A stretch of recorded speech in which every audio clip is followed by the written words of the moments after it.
been practicing for almost 50 years. He has been the president of the Rolf Institute of the Guild for Structural Integration, and is now also working with the European Guild for Structural Integration and teaching his advanced class. And next year there will be another advanced class with Neal and Neal together. So while you're joining in, you can write in the chat. We will I will reply. And Neal, I think I'm gonna come to you immediately and say hello, ciao, first of all. Thank you. Hello to you too. Hello to everyone. So how are you today? How are you? Are you talking to me? Yes. Oh, I'm great. I've had my coffee. I've had 2 bananas. I took a cold shower to wake up. I'm doing grand. I have a clean shirt on. I spend a lot of time looking out the window here. I know we all miss the work. We miss the touching experience of working with people. And I'm spending more time reading and cleaning, putting things in order in the house. Yeah. It's the same for me. We are cleaning everywhere. When do I start? Whenever you want. We are ready to start. And great. Okay, yeah, good. Whenever you want, we can start. It's up to you. Well, I realized something yesterday, and that was that I met Dr. Rolf 50 years ago, and I'm stunned at that. And when I met her, she was the age I am now, and I was very touched by that realization. She was a moment of history. When I met her, I knew that this was my life's work, and this was within 10 minutes of meeting her. I had, I'll give you a little rendition of the mystery tour, Embracing the Mystery. I went to a place called Esalen in Big Sur, California. There were student riots happening in my university. I had 3 units to graduate in international relations. And I was in a demonstration, and the man next to me was hit with a billy club on the head by a police officer. And it made such a sound that I gave up a certain amount of anger towards the world. When that baton hit that man's head, it felt like the sound of a coconut that fell from a tree. And it just reverberated through me. And I said, okay, I have to go to Shangri-La. So I'd been studying Gestalt therapy, and I left for Esalen. And when I got to Esalen, it was a perfect place. It was really like Shangri-La. It hopefully still is. And all the major teachers were there. Alan Watts was there, who I had a great respect for. He brought basically to the West Zen Buddhism. And Fritz Perls was there. That's why I wanted to go meet this man, Fritz Perls, because one of his statements in one of his books, he said, lose your mind and come to your senses. And for a young hippie, that was perfect.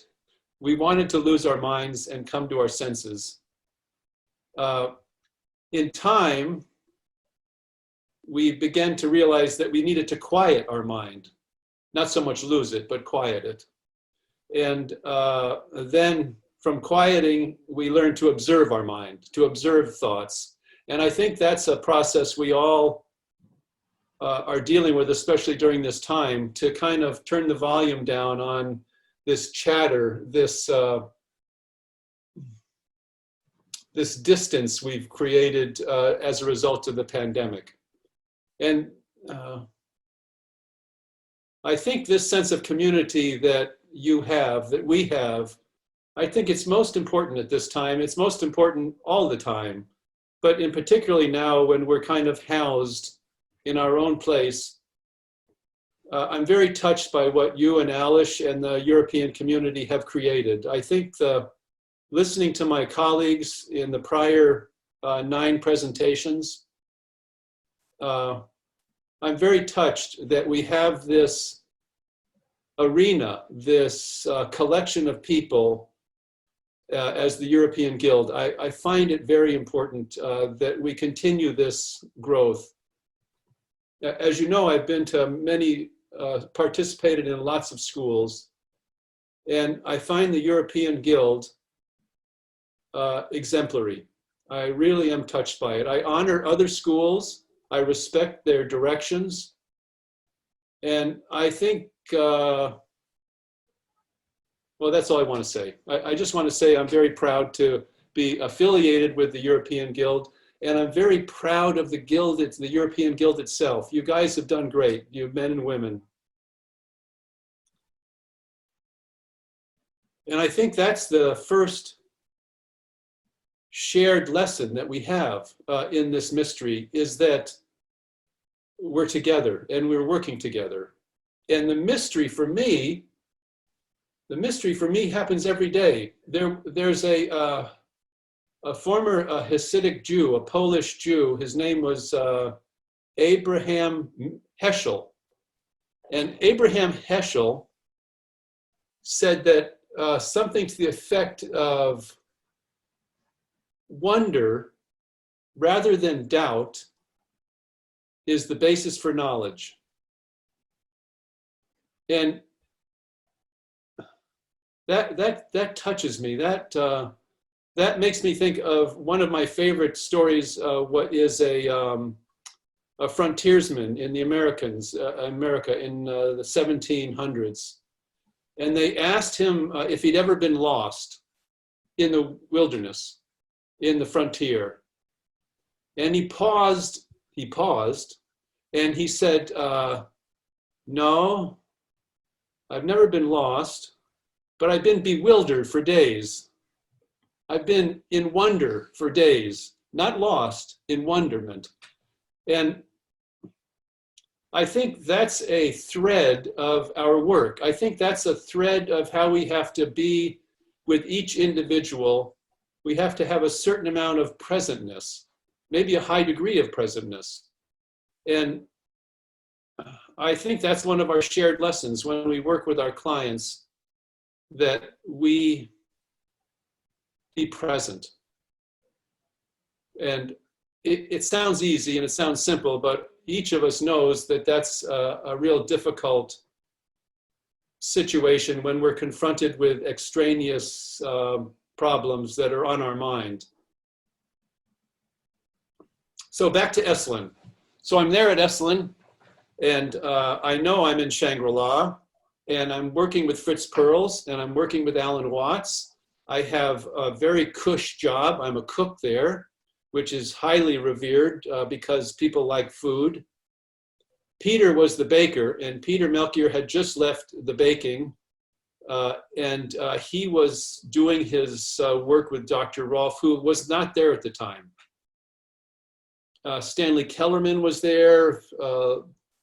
John Lilly, the man who developed the deprivation tank that some of you have done. There was all this highly educated, experienced teachers. And it was a garden for enlightenment. It was also a lot of male energy. There was all these teachers at the time were men. And then down the hill comes Dr. Rolf. And I was so charmed. She had this kind of Roman group of people around her, Roman in the sense of very proud and upright, young men and women. And I just was blown away. I was blown away by her presence and the respect they gave her. And working in the kitchen, I could always look out and see, I would see various, like Alan Watts would have this group of people around him, and And Moshe Feldenkrais would have another group of people around him. And Dr. Rolf would not go into the dining room. The grand dame would go to the Adams house, and she would be served food there, and she'd always like to be in the sunlight. If she could, she would dine in the sunlight.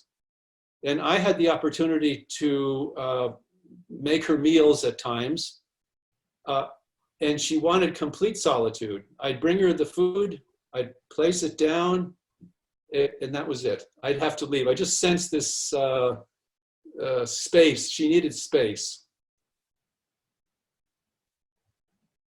After some finagling, I was able to become a student. And it was not easy. It was not easy for me to become a student. I went into the selection committee, which was not a easy selection committee. You had Jan Sultan and Michael Salvis in there. You had Peter, Quiet Peter, we called him. Emmett was rarely there, but some of the big, let's say, egos were there. And I went there, and Dr. Rolfer, one of them said, "Now, why do you want to become a Rolfer?" And I raised my hand and said, well, she said, "Stop right there." She said, "Can you see how he blocks his shoulder? And there's this diagonal of strain that goes across his chest, and how he holds his breath?" And everyone nods, and I put my arm down. And she says, "Go on." And I started again. She said, "Stop right there. Do you see how this happens and that happens?" And I just went, holy mackerel. So I was rejected. And as I stood up to leave, I said, "I'll be back." And I did come back, and I got my way into the class. And I think for many of you, many of us, we've had these little struggles to get what we wanted. And we had to develop our will, and we had to just know what was right. And I want each of you, and I'm always talking to myself too, including myself, to trust yourselves. Trust your intuition. And that includes in this work to be your own person when you do this work. You don't need to imitate any of us. You need to develop your own style. You need to come from your heart, and your work will unfold. I think that's one of the major lessons that I think we all share, is that we trust ourselves, that we really trust ourselves. One of the challenges I had in my early work, which I think a lot of us have, is seeing. I could not see. Back to when that selection committee happened, when Dr. Rolf was talking about my various restrictions, and they were nodding. I don't know whether they saw what she saw. I really don't. Maybe they saw parts of it, but she had such a X-ray vision that it was like graduate school, and here I was in primary school. I thought seeing was close to imagining. So when Dr. Rolf, I was able to get into auditing with Dr. Rolf. I was able to get into practicing with Dr. Rolf. And I did my first advanced training with Dr. Rolf. So over those periods of time, I still had difficulty seeing. But I was really good at nodding my head. So when Dr. Rolf would say, "Do you see that?" I would just be like one of those dolls in the back of taxi cabs that just kind of nods around. And I couldn't see. I just couldn't see.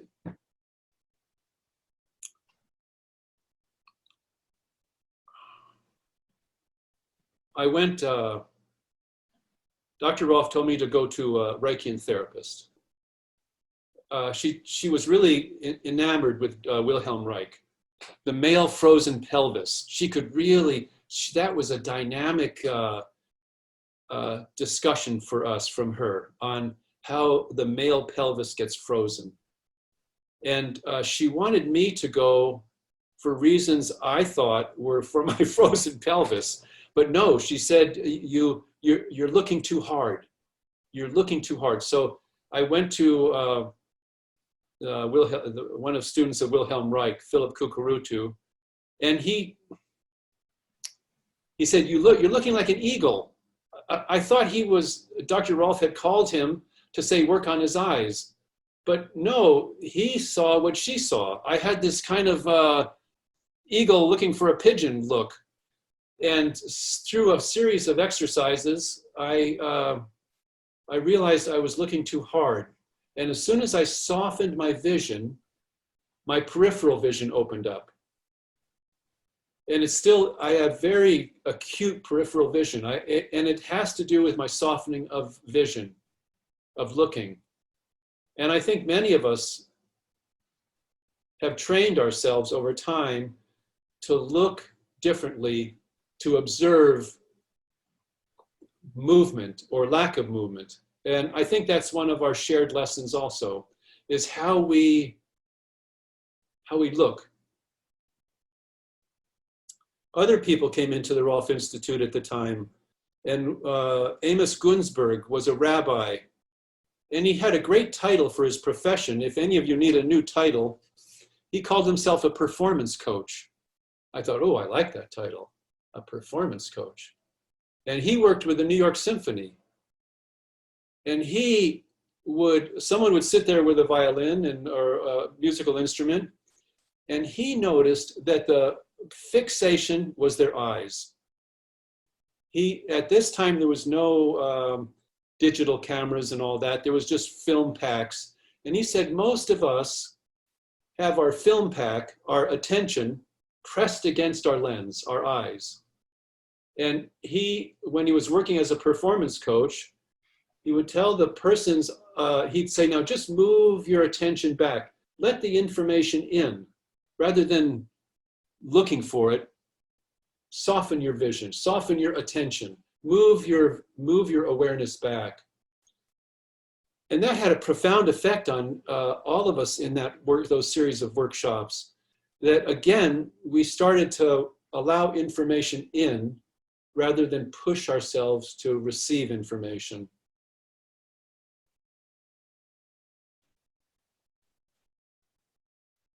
I want us to do something for a moment, and I just want us to find our line with our eyes open. Now, one of the differences in the basic work and the advanced work is in the basic work, we allow the person to go inside themselves. We actually invite them because that's where they need to be. They need to own more of their inner self.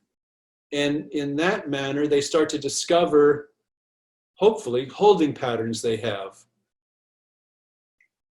In the advanced work, your eyes are open. And you have to watch for that with any kind of post-10 or advanced work. You want to look and make certain that while you're working with your clients, their eyes are open. You've done your basic work where their eyes are closed and they're feeling, oh boy, that shoulder is much tighter than I thought, or I notice I hold my breath.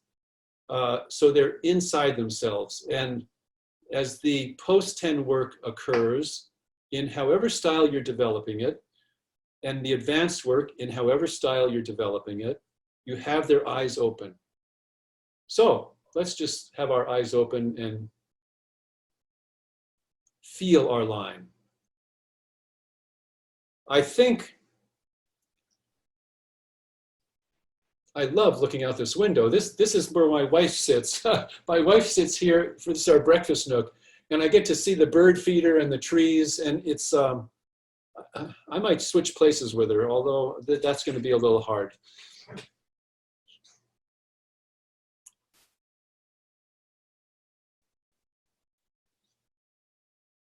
You know, I don't mind pausing.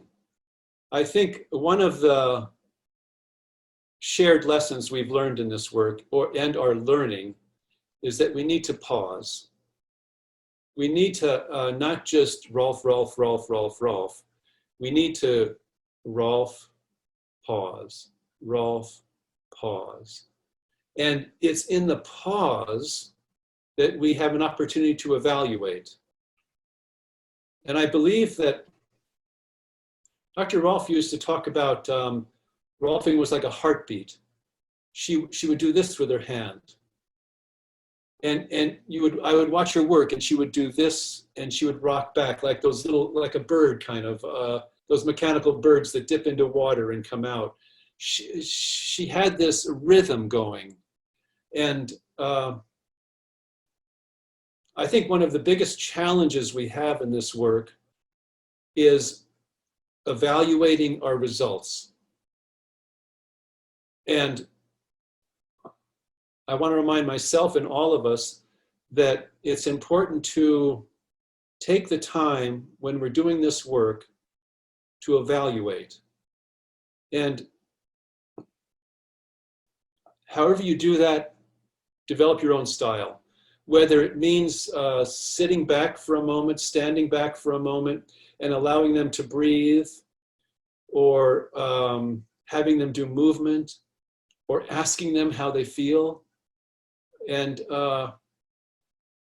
my work now is half work and half evaluation. I spend a lot of time evaluating because that way I've minimized my work and maximized my ability to understand where next to go. And in the very early days, my evaluation consisted of, there's a red mark there, there's a red mark there, there's a red mark there, meaning I've worked there, and there's no red marks there, I'll do some work there. So my evaluation was simply where I hadn't worked and where there were no red marks. Now, seeing continued to be an obstacle for me. And I took Rolfing to China with some great people. We had been invited by the scientific community in the 1980s to take on China. And I went there twice. And when I would go for a massage, they would just say, lie down, and I had my clothes on. Then they'd put a sheet over me. I thought, okay, this is too morgue-like. This is strange. But then they would do the work. And when I got back from the United States, I was still struggling with this seeing. And I remembered what Fritz Perls had said, lose your mind and come to your senses. And I thought, okay, I'll quiet my mind. I don't want to lose it anymore. I've done that with the psychedelics, enough of that. Let's look at quieting it. How can I enhance? Close my eyes. I close my eyes, and I use my touch as my eyes. And it had a profound, it was a profound moment, and it was a series of profound moments, because the more my hands began to feel, the easier it was for me to see. So I would do these experiments. I'd have a client come in that I was having difficulty with. I'd have them lie on the table. I'd put a sheet over them, and I'd close my eyes. So I quiet my mind, I closed my eyes, I came to my senses, touch. And it had such a profound, all of a sudden my hands, which still are like radar. And I think most of our, if not all of our hands do that. But the idea that our hands become our eyes, so to speak, I think that's one of our shared lessons, that our senses, our touch, becomes just as important as our seeing.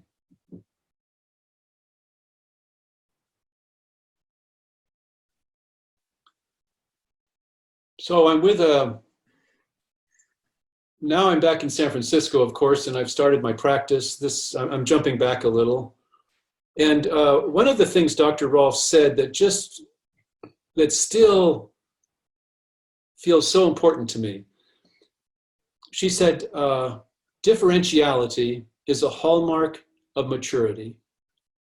Differentiality is a hallmark of maturity. And I think on any level of morals, of decision making, that a sign of maturity is the ability of someone to say, this is good for me, this is not so good for me. This is valuable, this is not valuable. This is healthy, this is unhealthy. And so that was really important to me. So, because I realized that a lot of challenges in the human body are the various strains and compensations we acquire through our lives, through trauma, emotional trauma, accidents. And if I could differentiate, if I could take those blocks, if we could unwrap the body, it would take on a more mature level of everything, of movement, of awareness. And I think this is one of our shared lessons, is that we learn to differentiate muscle groups, let's say.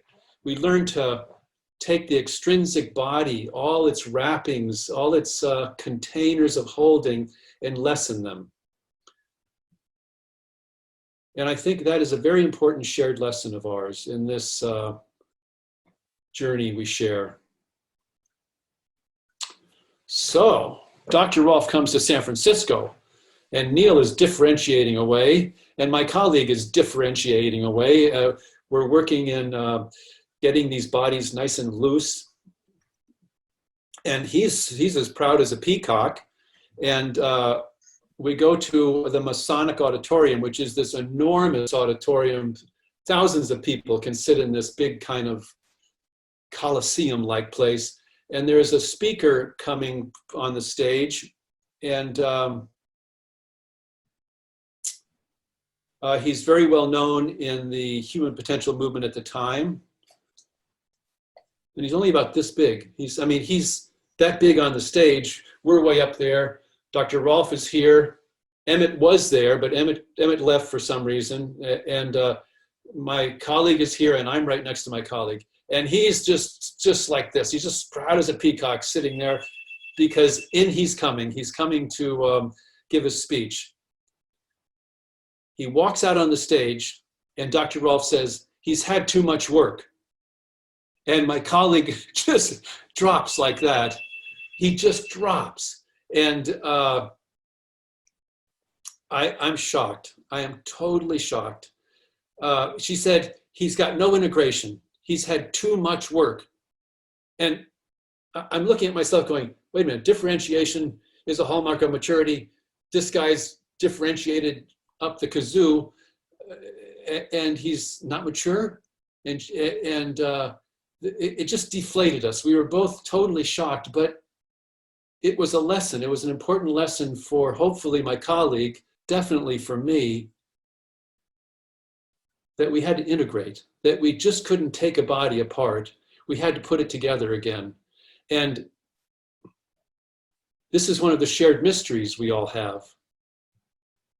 The shared mystery is integration. That is big. That is really big for all of us. That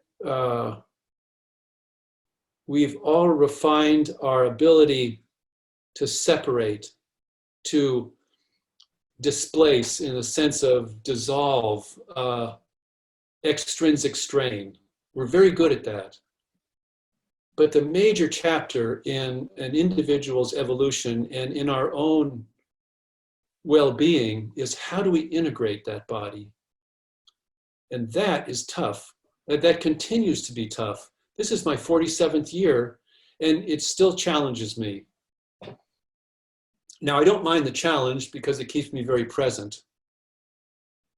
And I have to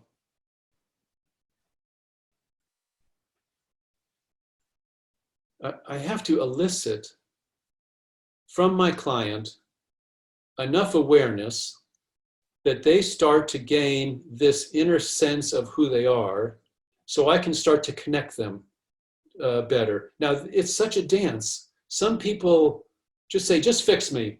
Yeah, all that upright stuff, I don't care. Just fix me, Neal. And I do that, but I want to get them to own this inner space so I can connect them to this inner space. If I don't have them, if they're not willing to own an inner line, integration is a major obstacle.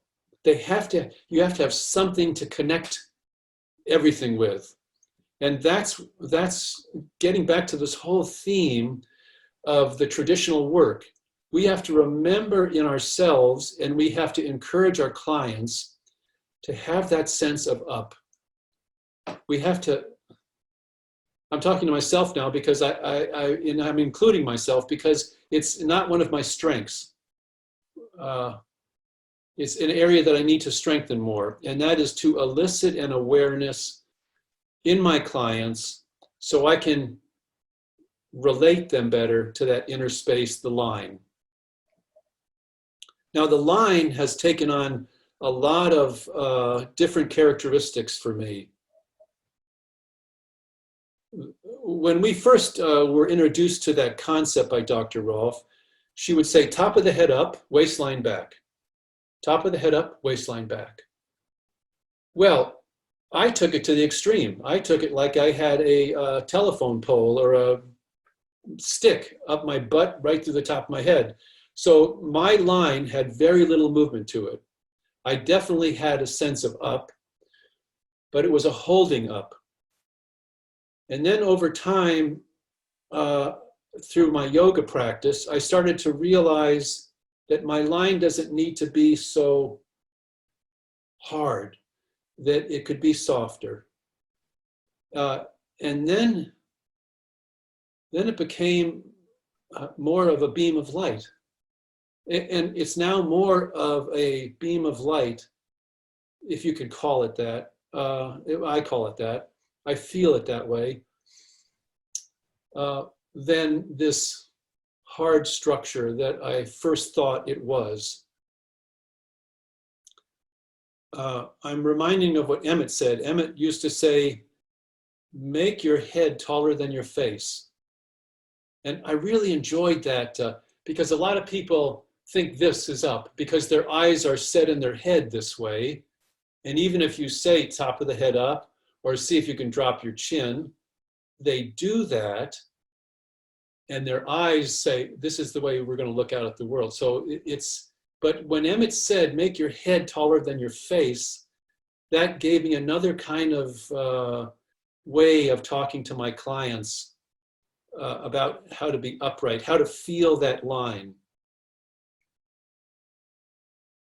Rachel Harris is a therapist now on an island off the coast of Maine. And she worked with Dorothy Nolte. She worked very early, pre-Judith Aston, and she may have worked also with Judith Aston. And she told me at one point, she said, Neal, silence, another word for silence is absolute presence. And wow, that hit me in my line, that the line, this experience I have of my line is absolute presence. And I enjoy that. I find Rachel's gift to me of absolute presence as quite beautiful.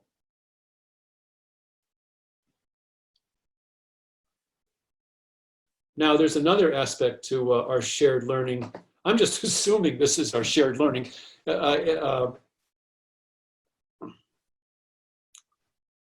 Wayne Dwyer was a teacher in my life at one point. And he said, if you change the way you look at things, the things you look at change. If you change the way you look at things, the things you look at change. Now, for me, that has to do with my judgments. And a prime example is I had this person trying to come into my practice. He wanted to, he definitely wanted my work, let's say. And I was referring him to other people, and he was coming back. His secretaries were coming back. His personal assistants were coming back. And I knew this gentleman enough that he was of another political persuasion, let's say. And he was extremely wealthy, and he always got his way.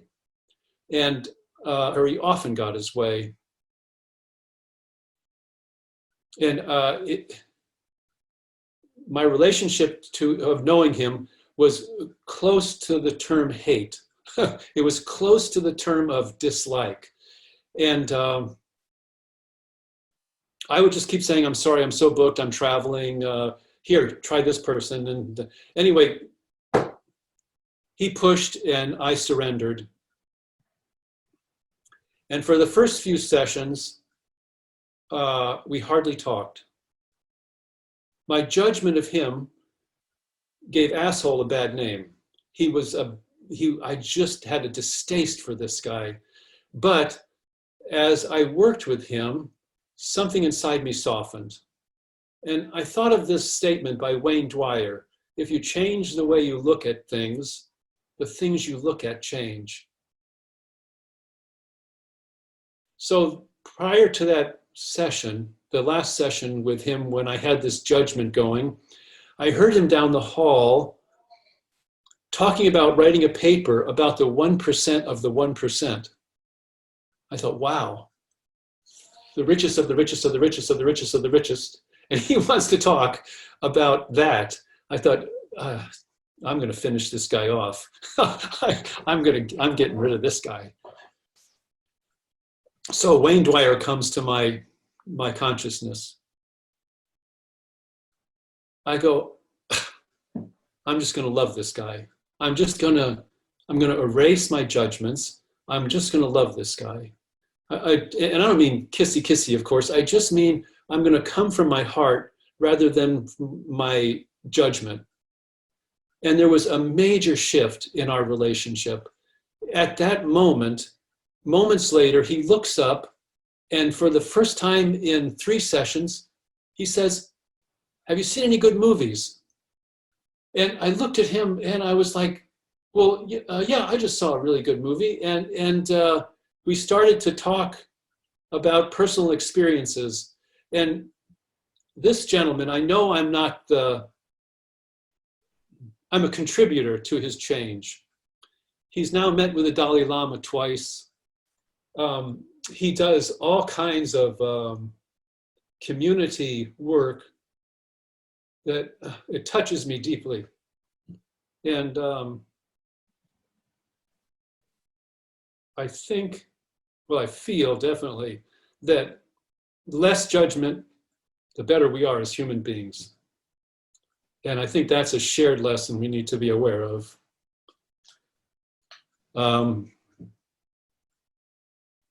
I got moved by that. That's so interesting how things like that move me.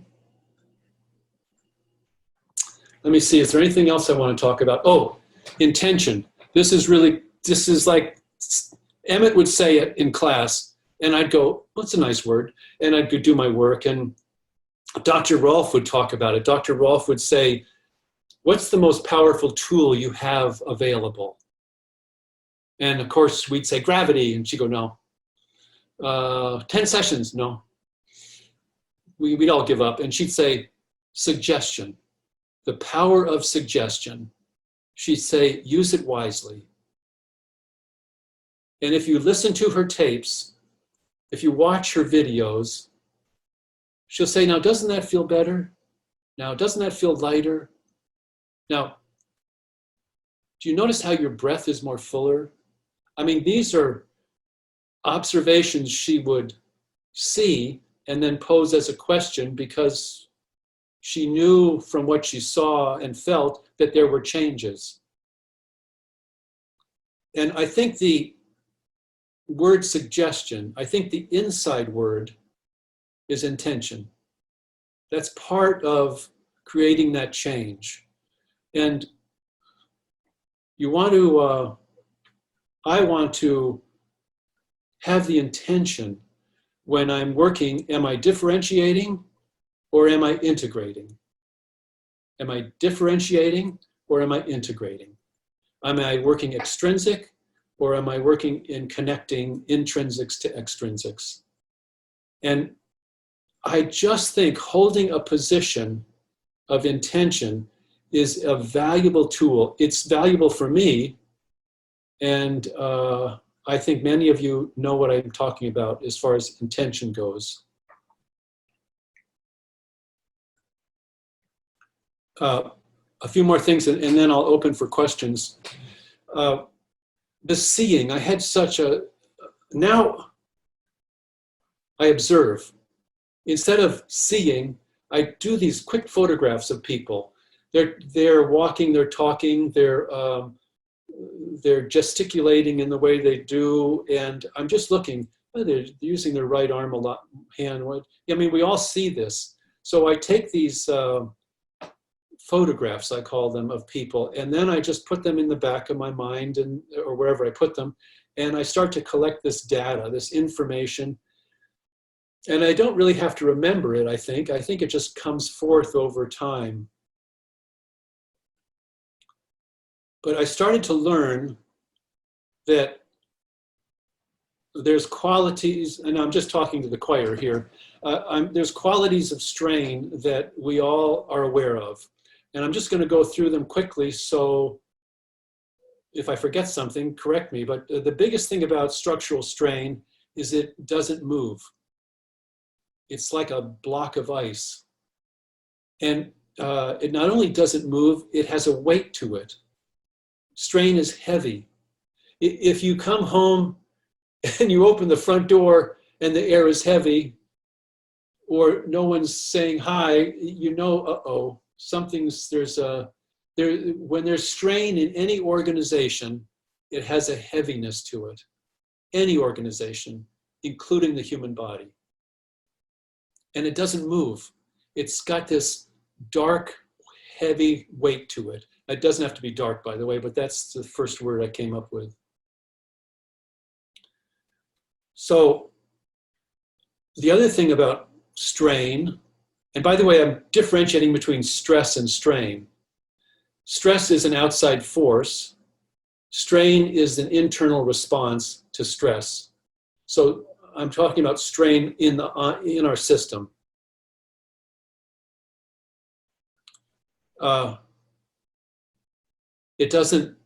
Strain doesn't allow movement through it. So if we're looking for differentiating and then integrating a body, we have to look for what I call transmission, where if I put my hand on a thigh, on a quadricep, I want to be able to feel through the pelvis into the lower back. And if I put my hand on a quadricep, a thigh, and I have my hand underneath their lower back, if I cannot feel that transmission of movement from my hand into my other hand, I know there's strain. There's some kind of compensatory block. And as I'm de-straining a body and integrating it, I have to feel more and more transmission. It's just imperative in my work. And they stand up and they look taller and they feel lighter. I know I've done my work. And the pelvic lift, I think, is another valuable tool on feeling for lack of strain. I now do pelvic lifts maybe 3 or 4 or 5 times during a session. I just want to feel, is there a reduction of weight in the pelvis, which tells me that there's more transmission and less holding. If I wait until the very end of the session and do a pelvic lift and it's heavy, I go, shit, I've missed something. I haven't done my work, and I know that they'll stand up and they'll go, I still feel this glitch here. I still feel stuck. And that's a big challenge for me is we all want to do good. We all want to do what's right. And we all want our clients to be happy and fulfilled and centered and all those nice things. it's just, it's a hard road. I think it's a challenging road for us to do good all the time. But we do our best. Any questions, Dario? Well, let's do the audience, but I have a question for you, if I can. So, if you can tell me more about the integration part. So, describe it. Tell me, what do you mean when you say integration? I mean, you already said that is something that my understanding is that this concept is still evolving inside yourself, no? Yeah. Yeah. So I would like to know, where are you now? And can you tell me something more? And by the way, sorry, my voice is like this because I'm very touched from what you said. And I'm very grateful for the lesson you're sharing with us, and the humbleness you're giving all of these, the good and the bad of your path is like, it's a good way of learning for me. So you were my teacher in 2010, in 2014 for my advance, and I'm very thankful for you. Thank you very much. So tell me something.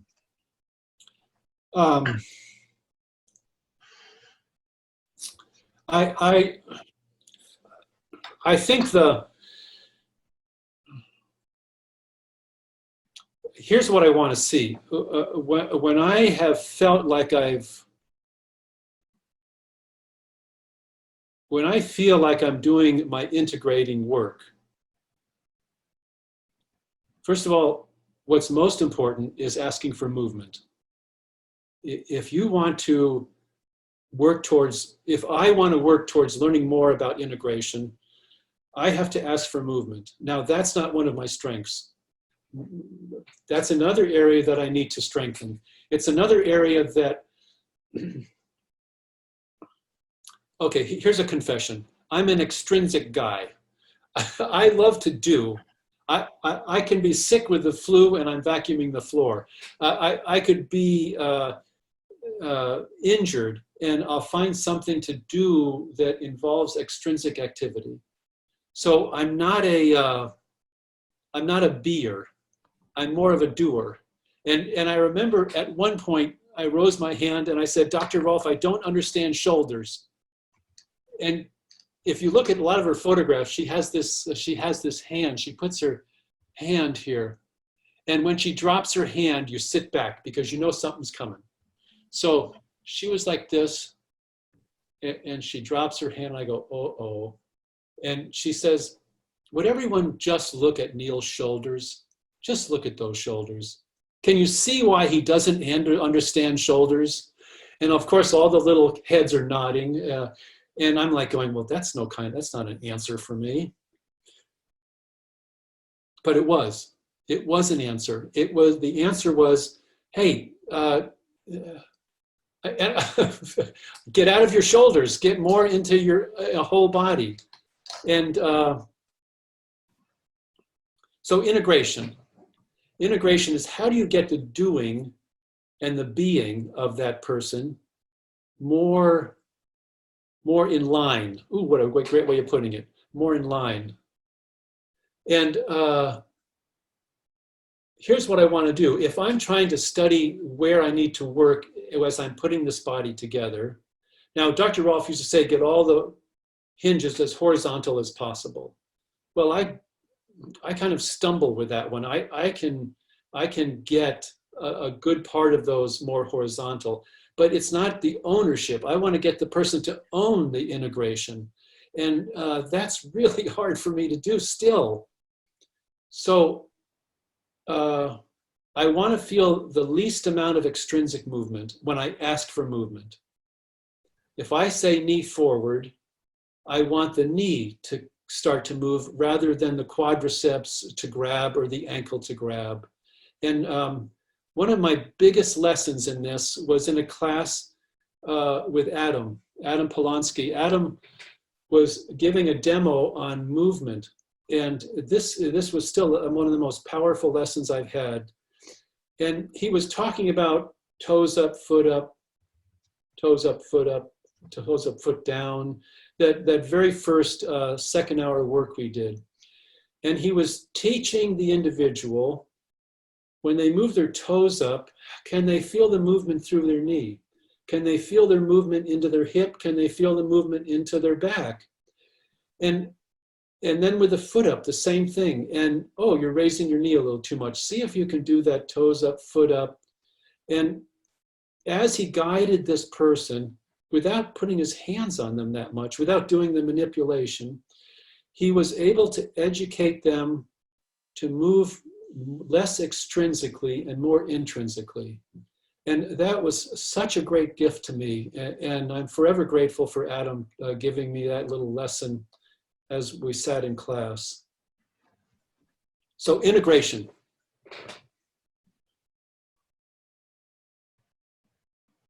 Adam is another poet of Adam is another poet of structural integration, I think. When I receive his work, I always feel like he is a poet and he's writing some poems with my body, in my body, or with me. Like that. That's what I feel. With it really moves me to tears every time. Adam. I'll tell you what also draws me to tears was when I watch you eat dessert. If any of you want to enjoy bliss, take Dario to dinner and make sure he orders 2 desserts, and then watch him close his eyes and tilt his head back, and you just know he's having dessert, I have to say, but yes.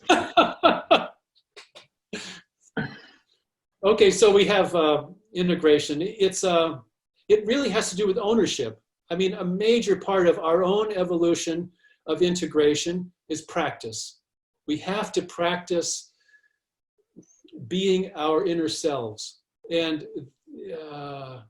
when I think about my line, I can do it when I'm talking. I can do it when I'm swimming. I can do my line when I'm swimming. But when I'm actually doing the Rolfing work, I don't think about my line. And I think that's an area that for me that needs to be strengthened. And I don't mean the upright. I just mean coming from an inner place. Like, part of that line was me shifting my attention to this individual coming from love. I really thought that has to be part of our line, is love. That has to be part of our work, is love. And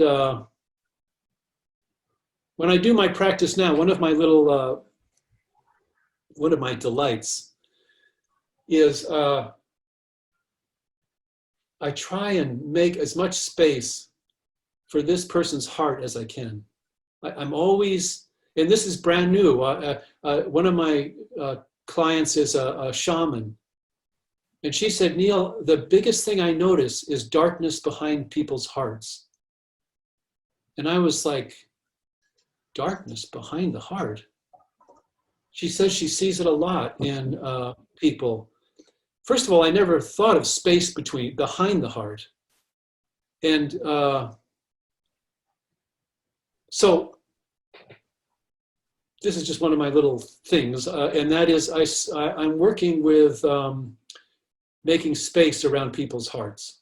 I don't know how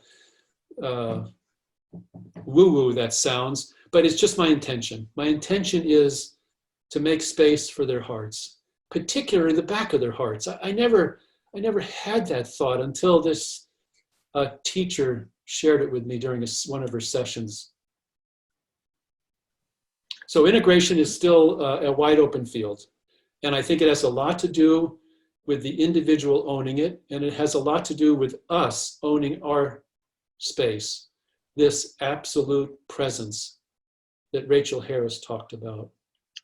Okay, I'm gonna read you a few things that I think, okay, Dan Summers is telling you, hello Neal, last time I saw you was 31 years ago in South Salito. Wow. Huh. Dr. Rolf thought about living with uncertainty. How do you summon the faith of not knowing? This is Dan's question.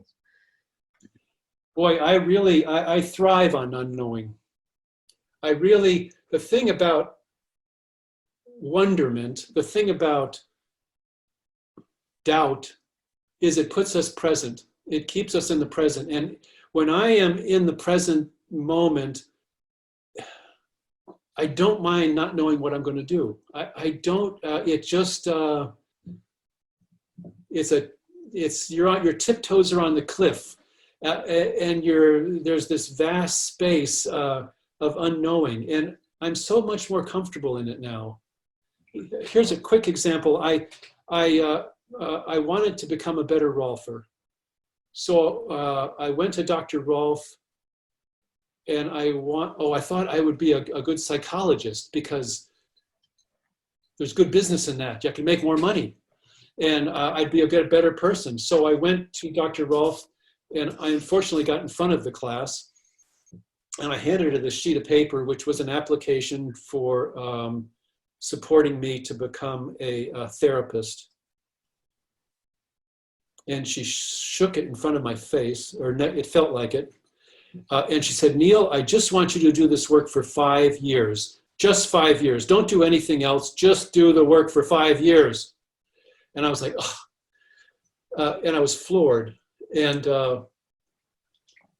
it happened in front of class. So of course, there was that added humility. Tail between my leg, I went back to my chair. And 5 years later, I went to her and I said, Dr. Rolf, you are right.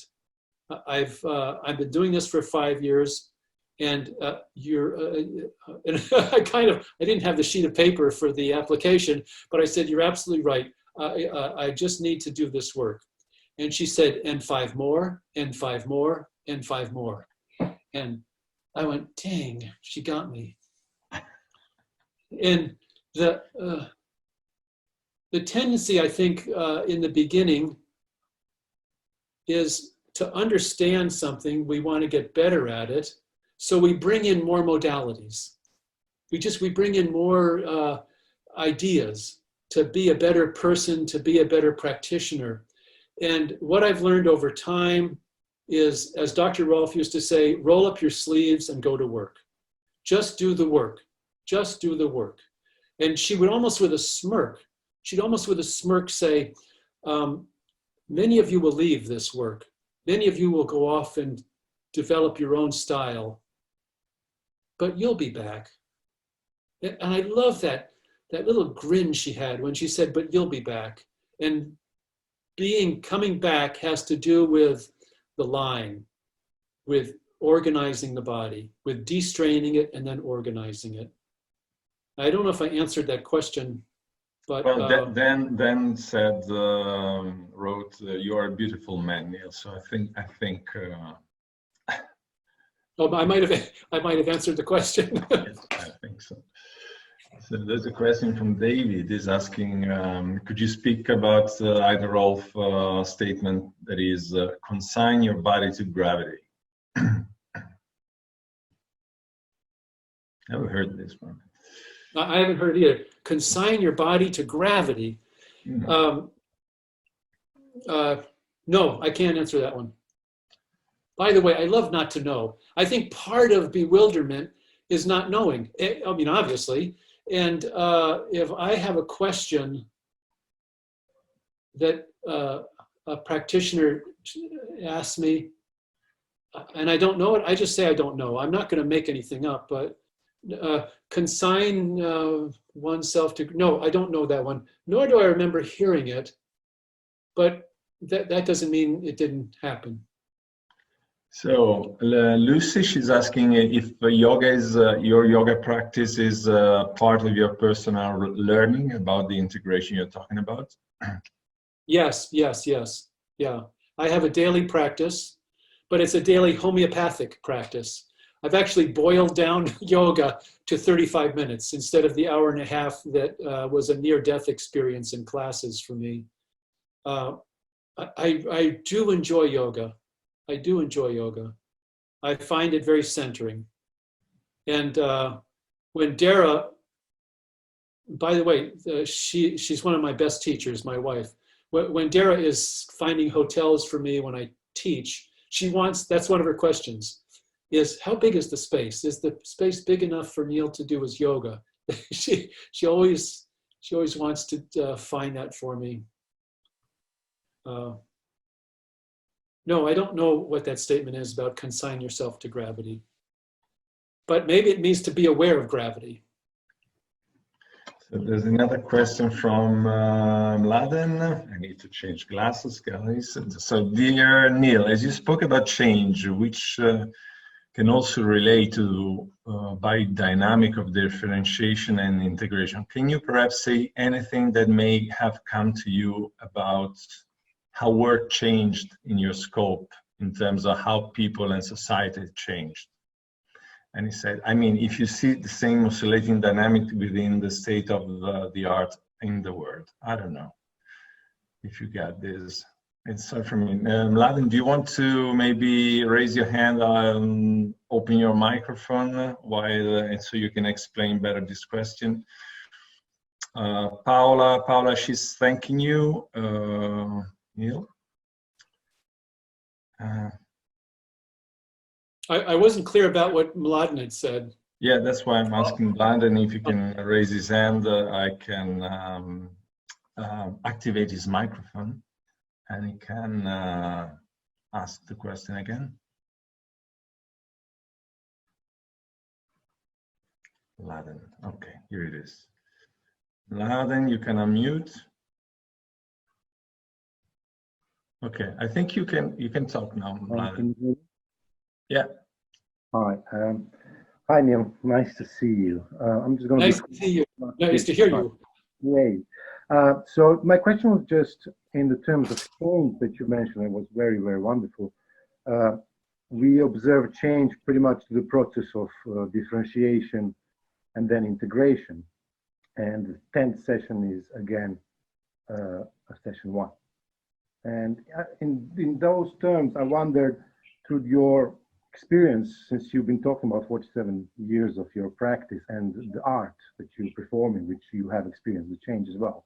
I'm sure you're observing people working and generally practice, our general professional practice changing. Do you see that rhythm of differentiation, integration existing within it as what's happening with the community? I mean, with us as a guild, or just as people change and then practice change and the touch changes as well. In those terms, if anything has come to you that you could talk about, if not, doesn't matter. But that was my question. Thank you.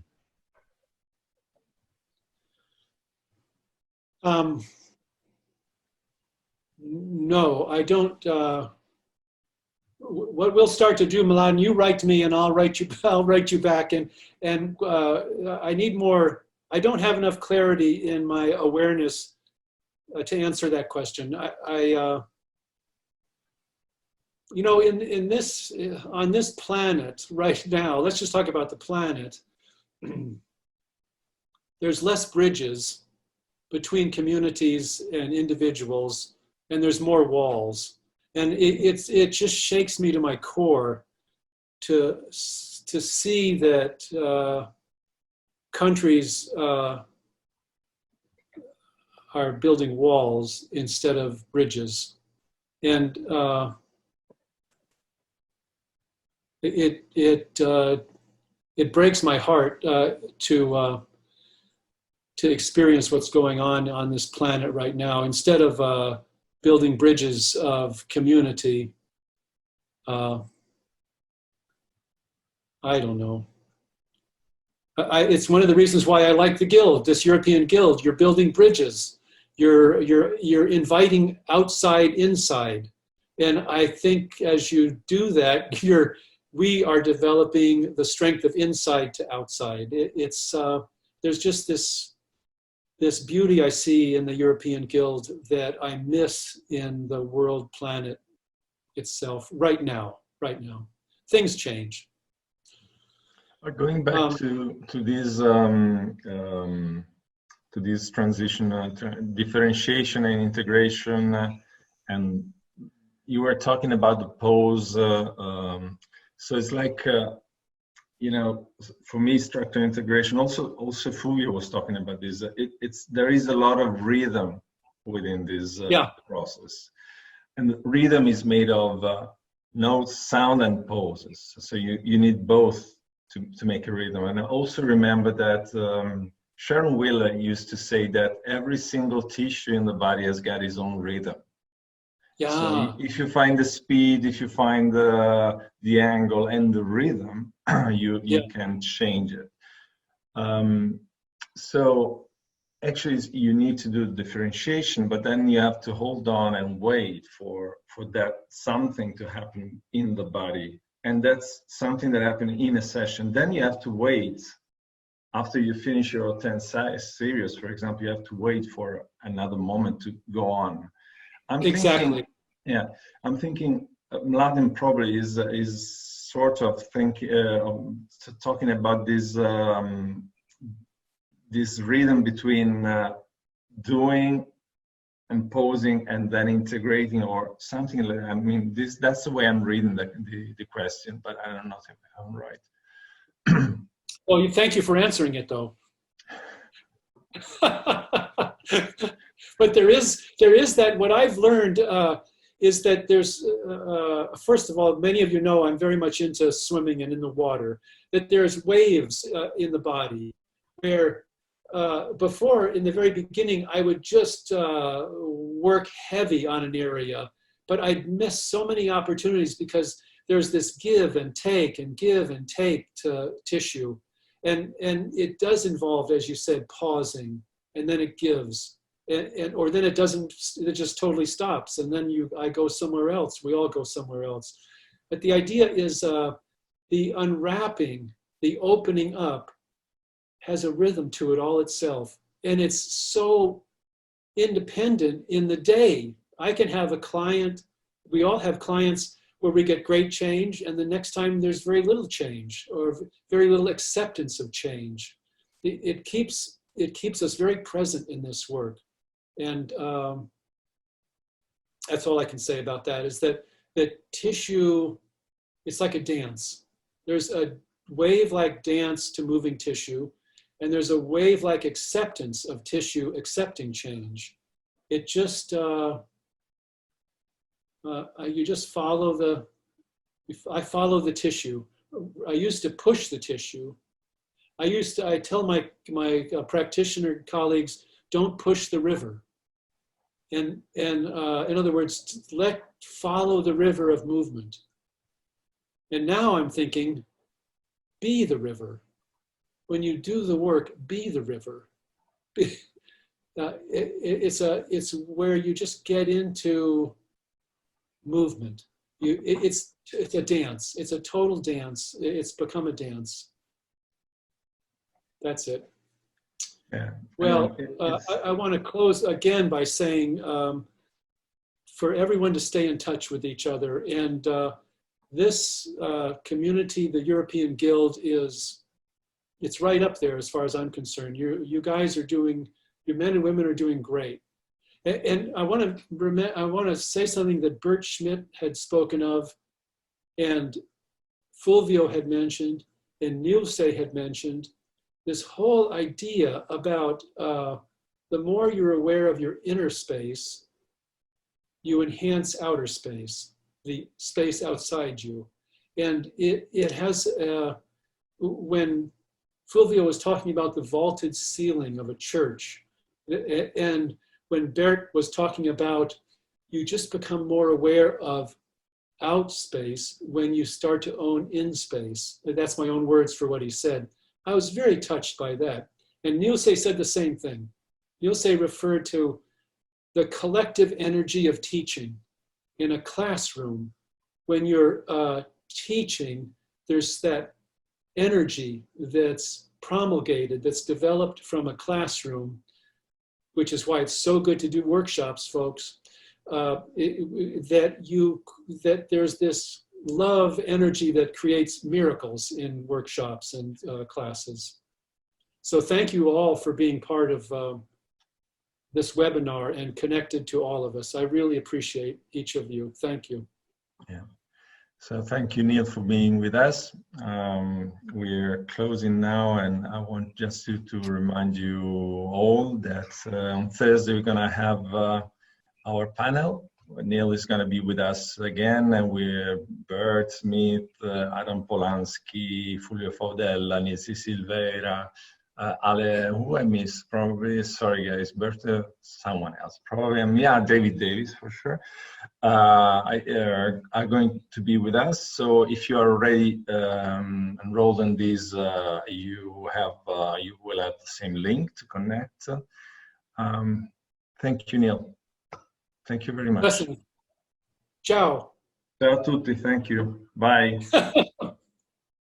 Bye-bye. Bye all, thank you.